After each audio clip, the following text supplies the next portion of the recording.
extremamente fria. Tem um pai da matéria aqui. Isso, não sei qual é a opinião. E a questão econômica, como é que a gente fica aí nesse mundo de Estados Unidos metendo liquidez a dar com pau, auxílio emergencial, Bolsonaro querendo estourar o teto para tocar a vida dele, Guedes prometendo que vamos ter recuperação em V. Como é que fica isso pra gente tirar nossas conclusões políticas? Bom, essa parte dos Estados Unidos eu não sou macroeconomista e nem vou me arriscar em entrar nesse mérito que foge muito do que eu estou estudando e das minhas especialidades.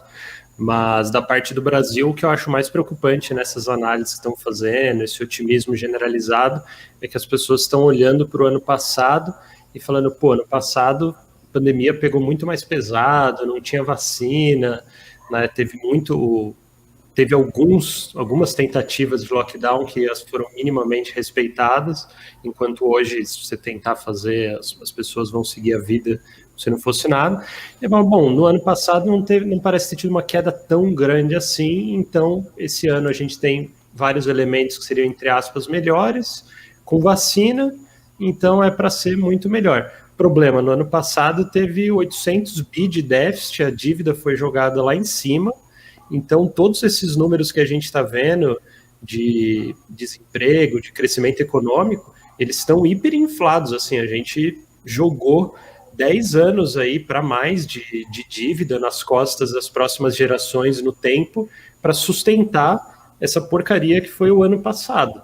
Então, na verdade, o ano passado foi terrível. A gente fez um gasto monumental para ter um ano terrível ainda assim. Esse ano, mesmo se tiver um auxílio emergencial, eu duvido que consigam fazer algo minimamente próximo da escala passada. As vacinas estão atrasadas, enfim, eu não sou nada otimista com como vai ser esse ano ou o ano que vem. Talvez cresça alguma coisa, porque o ano passado caiu bastante. Sim, mas só por isso, em termos práticos, assim, do que efetivamente de bom aconteceu para guiar, um otimismo com a vacina e olhe lá. Agora, aí é que está. Você vê que tudo é uma questão de percepção subjetiva, não é tanto a objetividade do número ou da estatística. Como houve uma queda, e essa queda foi proporcionada pela pandemia, né, então qualquer tipo de crescimento vai parecer um alento. Porque o que precisa para ferir a popularidade de Bolsonaro de maneira frontal é uma crise aguda, percebida como uma crise aguda. Se você tem uma crise aguda, por exemplo, a gente está saindo aqui da pandemia. Então, um bocado de empresa quebrou, um bocado de gente perdeu o emprego na pandemia, tudo isso aconteceu, mas isso será atribuído à pandemia. Ou seja, um motivo de força maior que não tinha a ver com o presidente, a condução dele foi ruim e tal. Mas o fato, ele não criou o vírus, digamos assim. Então, é uma coisa externa ao governo. A partir do momento que isso, que passa um tempo e que há qualquer tipo de crescimento, não há mais essa crise aguda. A minha pergunta é, você acredita que vai haver uma crise aguda? E o que eu estou querendo dizer com essa expressão crise aguda? Você acha que da situação que nós estamos, ela vai piorar significativamente, ao ponto da classe média e de setores das classes populares perceberem que a sua vida está pior neste ano, no início do próximo? Então, eu acho que pode acontecer e, no mínimo, a gente não está fazendo nada para impedir. Então, se não acontecer, vai ser por um golpe de sorte imenso. Eu acho que o principal fator que aponta nesse sentido de uma possível crise aguda mesmo, muito grave, é a questão das novas variantes que estão circulando no mundo inteiro. Então, a gente tem a P1 aqui de Manaus, tem a P17 do Reino Unido, que comprovadamente é mais transmissível. Ela já está circulando no Brasil também, junto com a de Manaus. A gente não sabe quanto mais transmissível é, mas a gente viu Manaus colapsar, depois Rondônia, Roraima está passando dificuldade, o Amapá teve dificuldade, o interior do Pará está com dificuldade, Belém está começando a ter sobrecarga.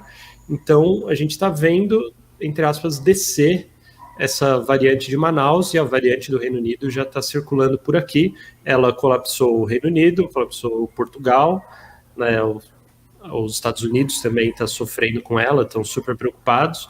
Então, o Brasil está muito confiante de que esse ritmo super lento de vacinação que a gente tem vai dar conta de aguentar o baque dessas variantes. Está super confiante de que o fato de um monte de gente ter se infectado ano passado vai segurar com resistência natural a essas variantes, mas Manaus era o lugar que tinha mais infectados e foi o primeiro a ser derrubado.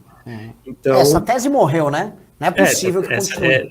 Pois é, para mim já tinha que ter morrido também. Não sei como que as pessoas continuam sustentando isso quando Manaus era o grande exemplo de caso e aconteceu de novo.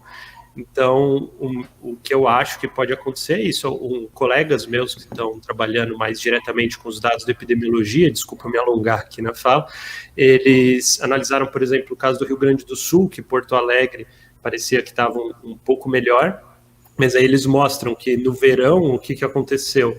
A mobilidade de Porto Alegre despencou. Por quê? Porque as pessoas foram para o litoral. Aí você olha a mobilidade no litoral, está super em alta e está começando a aumentar internações no litoral. Aí agora que as pessoas vão voltar, né, com o fim de férias escolares, essas coisas, vão todas voltar para Porto Alegre de uma vez, depois dessa mobilidade no litoral, você pode estar criando uma bomba relógio aí para os próximos meses. Parece que tem sinais de que isso pode estar acontecendo no litoral de São Paulo também. Então, enfim, a gente não está fazendo nada para impedir, nada, zero. Então, se não acontecer, é por um golpe de sorte. Não tem nada sendo feito para impedir isso. Um ponto aqui interessante, que até é título